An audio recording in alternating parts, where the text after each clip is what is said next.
Je ne vais pas utiliser les éclairages aujourd'hui parce que vraiment il fait trop chaud. Dit la meuf qui porte un bonnet actuellement.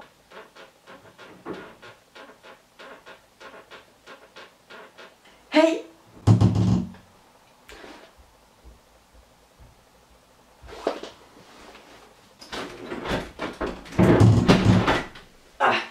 Aujourd'hui j'avais envie de faire une petite vidéo un peu chill, donc je vais vous présenter les yaoi que j'ai reçus de la part de Taifo Comics. On perd pas de temps et je vais vous présenter le premier yaoi que j'ai reçu sur les trois, c'est Ne me quitte pas. Pour ce qui est de l'histoire, on se situe dans un lycée et on va suivre donc le petit blondinet qui s'appelle Tajima. Il faut savoir que Tajima n'a jamais vu pleurer quelqu'un, les seuls souvenirs qui montre un tel spectacle remonte à l'enfance. Du coup, il est assez étonné quand il voit un de ses camarades de classe, donc Koga, qui pleure dans la cour. Il va se rendre compte plus tard que Koga pleure la mort de son poisson rouge qui a été tué par un chat qui n'est autre que celui de Tajima. Tajima se sent hyper mal parce qu'il sait que c'est son chat qui a fait ça et il tente de l'avouer à Koga. En tentant de lui avouer ça, il va découvrir quelque chose d'autre en fait derrière la mort de ce poisson rouge, donc une vérité cachée. Et il y a un secret qui va les rapprocher et donc on assiste à une première histoire d'amour. Les dessins sont très doux, hyper fins, très expressifs. On sent qu'il y a vraiment une ambiance de tristesse tout le long du manga. La couverture, j'ai oublié de parler de la couverture, elle est juste magnifique. Oh là là mon dieu. L'ambiance qu'ils ont réussi à retranscrire, elle est incroyable. J'ai oublié de préciser que tous les mangas que je vais vous présenter ce sont des one-shots. Je vais être honnête, c'est pas non plus un immense coup de cœur, j'ai vraiment passé un agréable moment en le lisant, mais il y a quelques petites choses qui m'ont chiffonné, notamment le fait que l'histoire du poisson rouge revient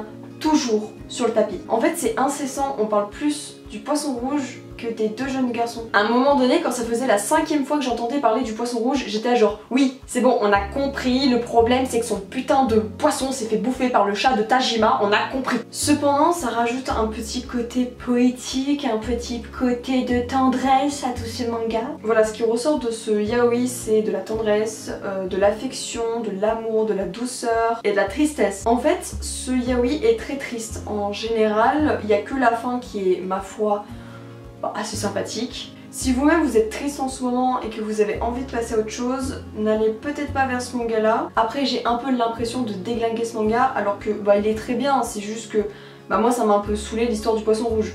Pour ce qui est des contacts physiques, il me semble qu'on a un baiser. Oui, on a un baiser, même plusieurs. Et par contre là les mecs, j'ai pas aimé ce que vous m'avez fait hein. À la fin on a une putain de frustration, je vais pas le dire parce que sinon je vais vraiment spoiler le tome, mais on a une frustration de ouf. Je vous laisse lire le manga. Vous m'en direz des nouvelles, voilà. Après voilà, ce yaoi reste assez sympathique à lire. Je vous le conseille pas pour ceux qui sont habitués à lire des yaoi, peut-être que vous allez trouver ça un petit peu redondant. Mais pour ceux qui veulent découvrir le genre, pourquoi pas. Ensuite, on passe au manga A Beautiful Sunny Day. Mon accent anglais est toujours aussi parfait. Donc là on suit deux jeunes garçons, donc Haruto et Ojiro, et en fait leur métier ça consiste à réparer des objets cassés. Alors leur histoire elle est un peu particulière parce qu'au début on avait juste donc le brun qui s'appelle Haruto qui réparait des objets, et un jour il a ramassé, je ne sais pas comment on peut dire ça autrement, le petit blondinet qui s'appelle Ojiro, et depuis ils ne se quittent plus et ils réparent des objets ensemble. Enfin il me semble que c'est surtout le brun qui répare des objets et l'autre il s'occupe plus de la communication, internet, tout ça. Et en gros on suit un peu leur quotidien, donc je précise qu'il n'y a pas d'histoire d'amour entre eux au début, en fait ça va se développer au fur et à mesure de l'histoire. Mais voilà, on suit leur quotidien et il y a quelques faits qui vont nous rappeler leurs souvenirs et qui va faire progresser leur histoire d'amour. Alors les dessins sont particuliers, je dirais que j'ai vraiment pas l'habitude de voir ça dans les yaoi. Ce qui fait qu'en fait j'aime pas spécialement leur physique parce que là ils font quand même hyper adultes et tout. Et je sais pas, en fait il y a un truc qui me chagrine un peu, surtout dans le physique du brun parce qu'il a une bouche hyper large, enfin on dirait que c'est le Joker le mec. Mais c'est pas grave parce que je m'en fiche de pas les trouver hyper beaux les personnages, genre ça me change de voir ce genre de dessin, ce type de dessin, et ça me fait du bien, donc je suis très satisfaite de ça. C'est juste un style en fait, hein, faut apprécier. Pour ce qui est de l'histoire, j'ai vraiment adoré parce que pour une fois on suit des adultes. C'est vrai qu'on a plus tendance dans les yaoi à suivre des jeunes adultes ou des adolescents. Donc là il me semble qu'on a un jeune adulte, mais l'autre c'est vraiment un adulte, genre peut-être 30 ans je dirais. Pour ce qui est de l'ambiance générale du dessin, on a beaucoup de paysages, ça c'est super agréable parce que je l'avais déjà dit qu'il y a beaucoup de yaoi, c'est un peu vide au niveau du paysage. À part, je m'en rappelle, Je pense à toi, j'avais pas été hyper impressionnée des décors à chaque fois.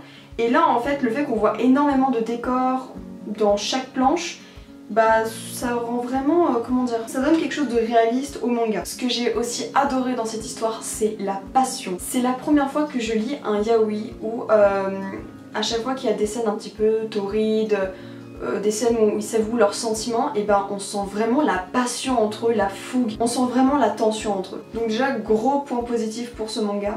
Après là aussi il y a un petit détail qui m'a chiffonné. D'un côté j'ai trouvé ça hyper réaliste avec les dessins, les ambiances, et d'un autre côté il y a un élément de l'histoire qui m'a perturbée et j'ai trouvé ça totalement irréaliste et je suis restée bloquée dessus. Sans vous spoiler, vous savez que donc le petit blondinet a été trouvé par le brun dans une espèce de décharge, enfin là où on entrepose les objets cassés. Si vous voulez, c'est le père du blondinet qui a abandonné son fils dans une sorte de décharge et il a appelé le brun pour qu'il puisse le récupérer, le réparer, enfin vraiment au début je me suis dit c'est un androïde, genre c'est un monde où il y a des androïdes, et comme on était vraiment dans un monde de mécanique, d'objets réparés, je me suis dit c'est totalement possible qu'il y ait des androïdes. Et si vous voulez, dans l'histoire, l'homme recontacte le brun et le blond, ils savent pas que c'est toujours le même homme, hein, mais bon.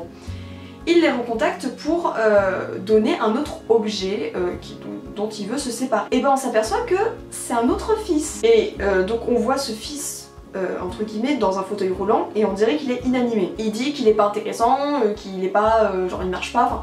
Vraiment, on dirait qu'on parlait de machine. Et comme il avait l'air inanimé, en fait je sais pas, il devait dormir, il devait faire une sieste, je ne sais pas. Je me suis dit, attends, on est dans un monde avec des androïdes, mais...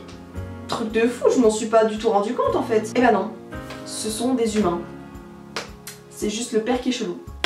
Et si vous voulez, cet élément de l'histoire, ça m'a vraiment perturbée et je suis restée bloquée dessus tout le long. Et ce qui fait que je peux pas dire que c'est un énorme coup de cœur, comment dire, dans l'ensemble du tome. C'est dommage parce que du coup ça aurait pu vraiment être un gros coup de cœur, mais cet élément fait que je peux pas dire que c'est un gros coup de cœur. J'ai adoré ma lecture, et à la fois je l'ai trouvé trop invraisemblable. Pour moi en fait, dans un manga, soit tu assumes le côté totalement irréaliste, tu prends un côté un peu fantastique, science-fiction, tout ce que tu veux, soit tu assumes le fait que ce soit très réaliste. Et là il y avait vraiment une ambiguïté entre les deux, enfin j'ai pas trop aimé.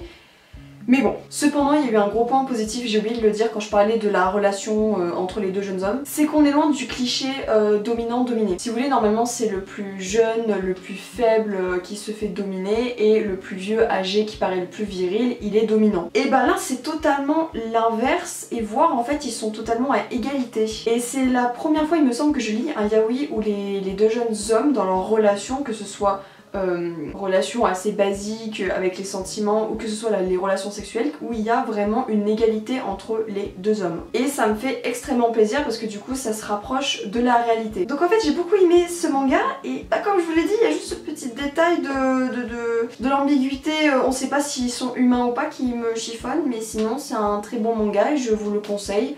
Pour les débutants comme pour les plus habitués à ce style. Non, vraiment ça reste une très bonne lecture et je vous le conseille quand même à 100%. On passe au dernier yaoi et je ne vais pas prononcer le nom, je vais l'écrire ici parce que je suis incapable de prononcer ça. Alors là, gros contraste avec les mangas précédents parce que là on se situe vraiment dans un contexte historique particulier. Donc en fait on se situe dans le Japon de l'après-guerre.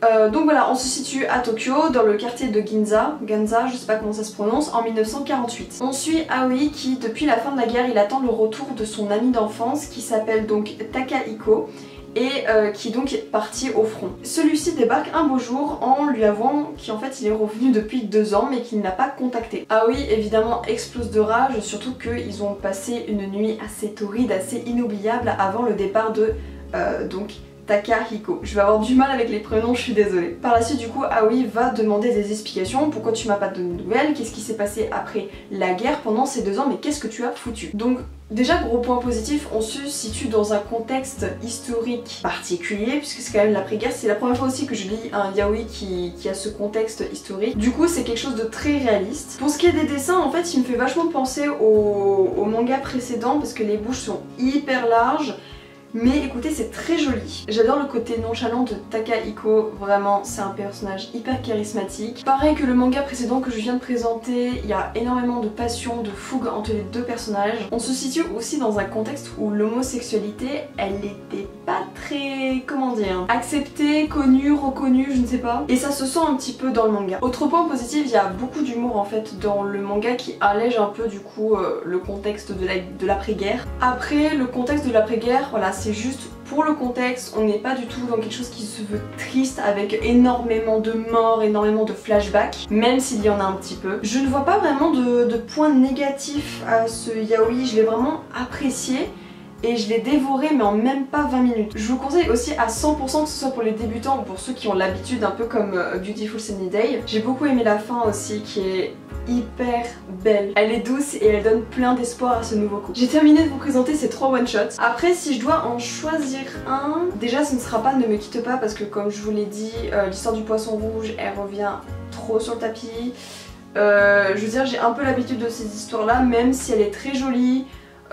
Qui a une très bonne ambiance, ce ne sera absolument pas mon coup de cœur parmi ces 3 là. Donc je serais plus tentée de dire entre ces 2 là. Je dirais quand même que celui-là a fait un sans faute par rapport à celui-ci parce que comme je vous l'ai dit, dans Beautiful Sunny Day, on est vraiment trop dans l'ambiguïté entre le monde réaliste et le monde un peu science-fiction. Enfin, je sais pas comment on peut décrire ce monde-là. S'il n'y avait pas eu cet élément un peu what the fuck dans l'histoire, j'aurais parfaitement choisi celui-ci parce que j'ai adoré la fougue et la passion qu'il y a entre les deux personnages. Mais rien que pour la beauté de celui-là, c'est mon coup de cœur. Et rien que pour le contexte historique d'après-guerre, je choisis celui-là parce que j'ai jamais lu ça dans aucun yaoi. J'ai jamais lu en fait de yaoi avec un contexte réel, historique. Donc voilà, c'est mon préféré parmi les 3. Écoutez, j'espère que cette vidéo vous aura plu. Je suis désolée pour la luminosité qui est un peu particulière parce que j'avais vraiment pas la foi d'utiliser mes éclairages. C'est la dernière vidéo que je fais avec un peu ce décor, si on peut appeler ça un décor, parce que à partir de la semaine prochaine, je ferai des vidéos sur le thème